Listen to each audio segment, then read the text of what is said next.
Isang teknik na ginagamit namin sa aming salon business para bumenta, para kumita ang iyong salon sa panahong mahina.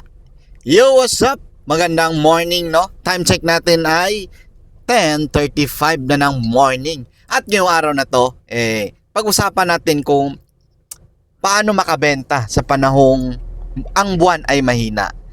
Sa totoo lang, ngayong buwan ng Setyembre, no, napakahina ng pasok ng benta, di ba? So, kadalasan, no, sa katunayan, kahit kami is umabot lang kami ng 50 to 70% na target sa kota namin. Pero may mga technique pa rin para makabenta ka. Paano kahit nag-uumpisa pa lang yung salon, no? O kahit bago ka pa lang sa iyong salon. So, ang ginagamit naming technique dyan is yung referral technique. Referral technique. So, paano ba natin to magagamit yung referral technique? Dito sa referral technique, ito yung pinaka the best. The best na mga technique sa lahat ng mga technique. Sa marketing, ito yung pinaka mabangis dito.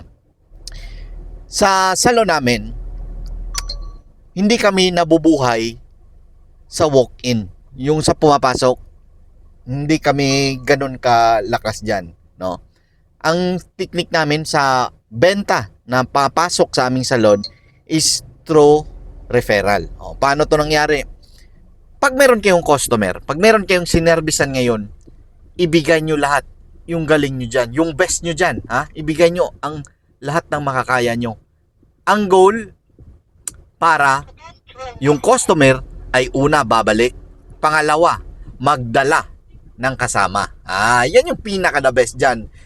Yung una pa lang na babalik yung customer, naku, napaka-solid na yan, no? Kung babalik sila, ibig sabihin, napakaganda ng yung serbisyo. Ngayon, pangalawa, kung sila ay nagdala, may bit-bit, may kasama, no? Napakabangis. Ibig sabihin, napakaganda ng yung serbisyo kasi hindi lang siya yung nagandahan.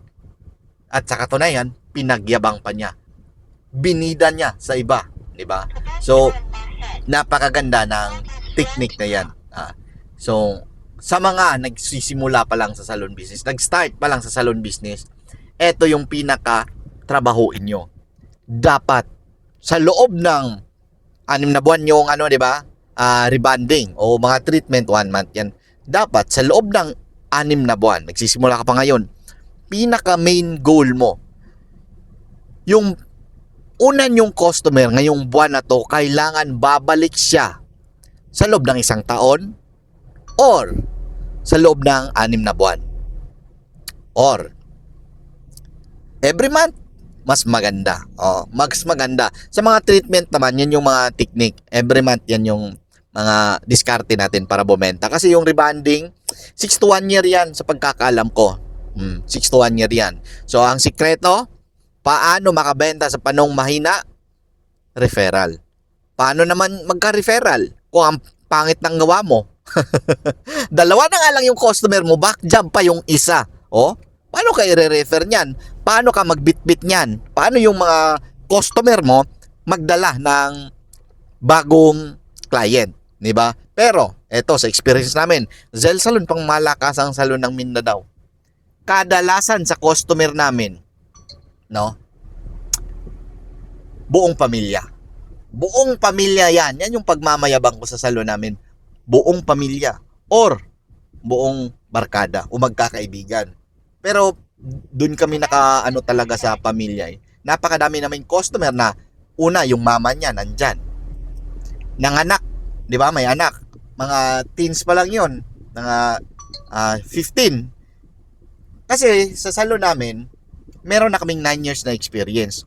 So, nung 15 pa lang yung bata, anak ng nagkaanak na lang ulit siya, no? Nagkaanak kasi naging 20 na, 22, ganon. So, nagkaanak na lang siya, andon pa rin sila sa salon namin. Ganyan kabangis yung word of mouth na tinatawag. So, ngayon, comment ka ngayon sa salon mo. Kung, assignment, kung meron ba dyan sa inyo na bumabalik, no? Alam mo, nag-start ka, 1 year ka na, Meron ka pa bang maalala dyan na etong customer na to, last year nandito to?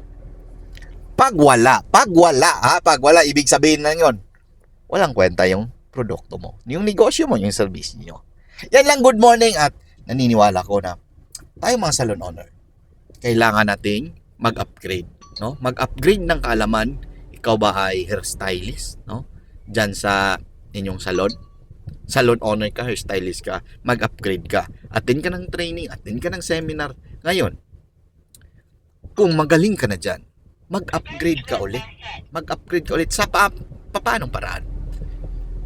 Kung dati kang hairstylist at nag-start ka ng business, ng salon business, malamang ang pinagpukusan mo lang, pinagtutukan mo lang dyan ay paano mag-ribbon, paano magkulay. Ngayon, uulitin ko sa iyo, mag-upgrade ka. Paano? Mag-isip ka bilang negosyante, hindi bilang salon owner, hindi bilang hairstylist. Mag-isip ka bilang entrepreneur. At comment ka kung nakuha mo ba yung pinupunto ko.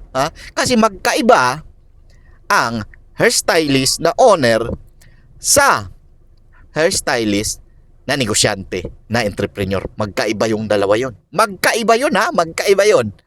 Comment ka na rin kung saan yung salon mo at kumusta yung benta. Naka-hit ba ng quota? Basta sa amin, 50 to 70% lang ang na-reach namin ayong buwan na to. Pero thank you Lord pa rin. At ako si Jeff Cinco, nagsasabing huwag kalimutang magdasal at magpasalamat sa buong may kapal. Bye-bye! Trabaho tayo.